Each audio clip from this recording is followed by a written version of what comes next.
روح زمین پر اللہ کی مخلوق میں کچھ لوگ ایسے بھی موجود ہوتے ہیں جو شیطان کے پیروکار ہوتے ہیں، شیطان کو اپنا دوست سمجھتے ہیں اور اسی شیطان کے بتائے ہوئے رستوں پر چلتے ہیں، اسی کے بتائے ہوئے منصوبوں پر عمل کرتے ہیں، اور اللہ کے جو پھر نیک بندے ہوتے ہیں، جو نیک کام کر رہے ہوتے ہیں، جو بھلائی کا کام کر رہے ہوتے ہیں، تو یہ جو شیطانی لوگ ہوتے ہیں انہیں ایک آنکھ بھی برداشت نہیں کر پاتے اور پھر ان کے خلاف وہ منصوبے بنانا شروع کر دیتے ہیں کہ ان کا جو نام ہے، ان کا نام و نشان ہم مٹا دیں اور ہمارے جھوٹے خداؤں کا بول بالا جو ہے وہ قائم رہے۔ لیکن وہ یہ نہیں جانتے کہ ان نیک لوگوں کی مدد کرنے والا خدا ہے جو بہترین مددگار ہے، اور جب خدا کسی کی مدد کرتا ہے تو پھر اس انسان کے سر کا بال بھی کوئی نہیں توڑ پاتا۔ تو جو شیطانی لوگ ہوتے ہیں اگر وہ ان لوگوں کے راستے میں کانٹے بچھاتے ہیں تو ان کے اپنے ہی پاؤں زخمی ہو جاتے ہیں اور وہ اپنے ہی کھودے ہوئے گڑھے میں گر کر غرق ہو جاتے ہیں۔ آج کی ہماری ویڈیو جو ہے اسی متعلق ہے۔ قوم سمود نے حضرت صالح علیہ السلام کو نقصان پہنچانے کے لیے کچھ منصوبے جو ہے وہ سر انجام دیے تھے، تو ان کے متعلق آپ کو جو ہے دلچسپ معلومات اس ویڈیو میں ملیں گی۔ اس کے لیے آپ ایک تو میری ویڈیو کو اینڈ تک لازمی دیکھیں، اگر آپ نے ابھی تک چینل کو سبسکرائب نہیں کیا تو ویڈیو کو لائک بھی کریں اور چینل کو سبسکرائب بھی کریں۔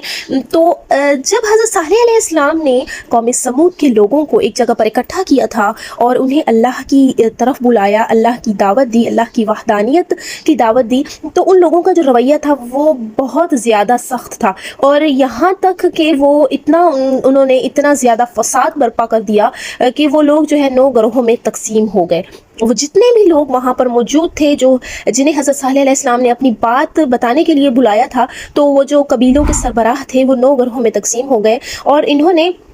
جو ہے ان فتنہ انگیزی والا جو ہے ماحول پیدا کر دیا اور حضرت صالح علیہ السلام کے خلاف جو ہے باتیں بنانا شروع کر دی، اور ایک دوسرے سے کہتے کہ آئیں ہم مل کر جو ہے اپنے جھوٹے جو ان کے خدا تھے کہ ان کی قسم کھائیں کہ صالح اور اس کے خاندان پر شب و روز ہم ان پر ظلم کریں گے اور ان کا خون بہائیں گے اور انہیں قتل کر دیں گے، اور اس کے بعد جب ان میں سے کوئی ہم سے اس کے خون کا مطالبہ کرے تو ہم کہیں گے کہ ہمیں تو ان کے خاندان کی کوئی خبر نہیں ہے اور جو ہے ہم ایسے لوگ نہیں ہیں۔ اب وہ جو 9 گروہ تھے انہوں نے خود سے ہی یہ منصوبہ گھڑنا شروع کر دیا، اور یہ تاریخ میں بھی ملتا ہے کہ شہر حجر کے نزدیک جو ہے ایک پہاڑ تھا، اس پہاڑ میں ایک غار موجود تھا جس میں حضرت صالح علیہ السلام جا کر خدا کی عبادت کیا کرتے تھے، اپنے خدا سے جو ہے مدد طلب کیا کرتے تھے،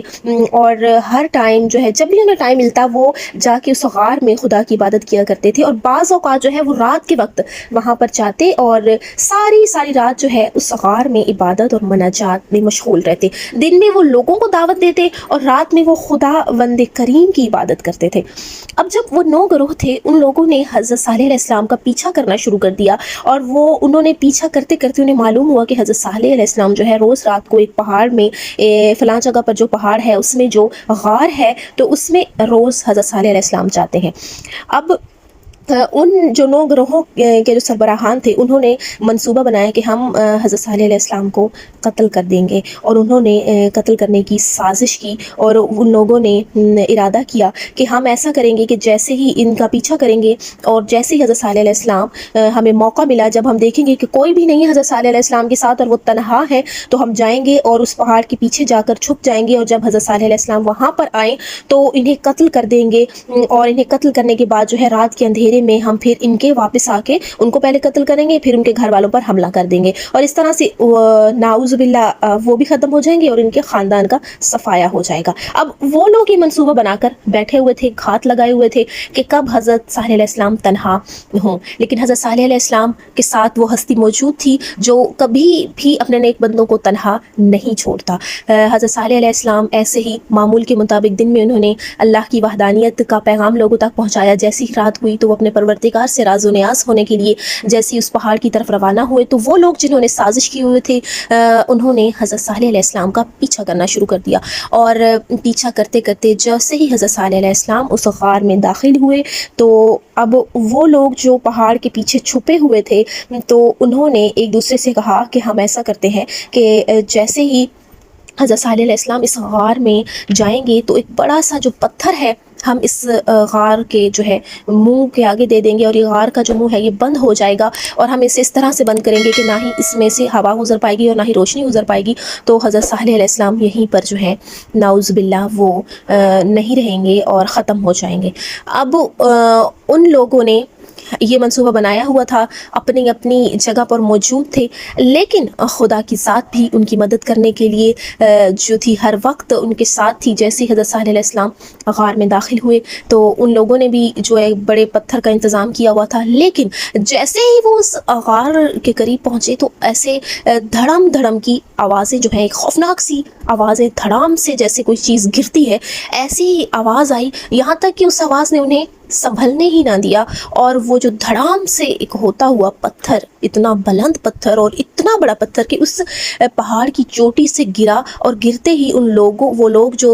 غار کے دروازے پر کھڑے ہوئے تھے تو وہاں ان لوگوں پر آ گرا اور ان لوگوں کو نیست و نابود کر دیا، اور ان لوگ وہ جان بھی نہ سکے کہ یہ پتھر آیا کہاں سے ہے۔ لیکن حضرت صالح علیہ السلام اپنی عبادت میں مشغول رہے، اور پھر وہ لوگ تھے وہ نیست و نابود ہو گئے، اور اس طرح سے اللہ نے حضرت صالح علیہ السلام کی مدد کی۔ خداوند متعال نے قرآن پاک میں بھی اس چیز کی طرف اشارہ کرتے ہوئے فرمایا ہے، اور پھر انہوں نے اپنی چال چلی اور ہم نے بھی اپنا انتظام کیا کہ انہیں خبر بھی نہ ہو سکی۔